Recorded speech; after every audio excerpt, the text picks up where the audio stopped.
દશામાના વ્રતનું સમાપન કેશોદમાં દશામાની મૂર્તિઓનું વિસર્જન કરાયું હતું. ભક્તોની ભાવભરી દશામાને વિદાય અપાઈ હતી. અષાઢી અમાસના દિવસે શરૂ થયેલા દશામાના વ્રતને લઈને અનેરો ઉત્સાહ જોવા મળ્યો છે. 10 દિવસ સુધી બહેનો દશામાના વ્રત નકોડા ઉપવાસ કરી દશામાની આરાધના અને પૂજા પાઠ કરી માતાજીની આરાધના કરી હતી.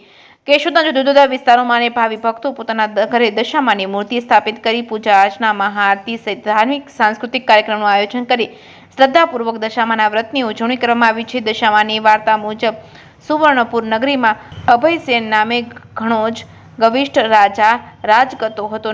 નગરની સમૃદ્ધિનો પાર ન હતો. રાજાની ગુણિયલ, સંસ્કારી અને અતિ સુશીલ અને રૂપવતી રાણીનું નામ અનંગસેના હતું. રાણી ઘણી નમ્ર અને ધર્મિષ્ઠ હતી અને ઘણીવાર રાજાને અહંકાર ન કરવા સમજાવતી હતી. રાજા એની વાત કદી સાંભળતો નહોતો. માતાજીનું અપમાન કરતા રાજપાટ ગુમાવી દેતા જંગલમાં નાસ્તા ફરતા 10 દિવસના ઉપવાસ અને રાણી દ્વારા દશામાના સ્મરણ સાથે રાજાને પોતાની ભૂલ સમજાતા દશામાએ પ્રસન્ન થઈ રાજપાટ પરત અપાવ્યો હતો. જે મહિલા એ 5 વર્ષ દશામાનું વ્રત પૂર્ણ કર્યું હોય અને તેઓએ કુંવારી કન્યાઓને ભોજન પ્રસાદ અને ભેટ સોગાદ આપીને ઉજવણી કરી હતી. 10 દિવસ સુધી માનનાર દશામાના વ્રતના આજે 10 દિવસ પૂર્ણ થતા આજ કેશોદ શહેરમાં દશામાની ઢોલ નગારા સાથે વાતે ગાતે દશામાની મૂર્તિનું વિસર્જન કરવામાં આવ્યું હતું. વહેલી સવારે આખા કેશોદ શહેરમાં દશામાના જયઘોષ સાથે ગલીઓ અને જાહેર માર્ગો ગુંજી ઉઠ્યા હતા. આખું શહેર ભક્તિમય વાતાવરણમાં તરબોળ થયું હતું. ભાવ ભક્તિથી દશામાની મૂર્તિનું આસપાસના આવેલ પવિત્ર નદીઓમાં વિસર્જન કરવામાં આવ્યું હતું. જે કે ગુજરાતી સાથે રાજુ પંડ્યા, કેશોદ.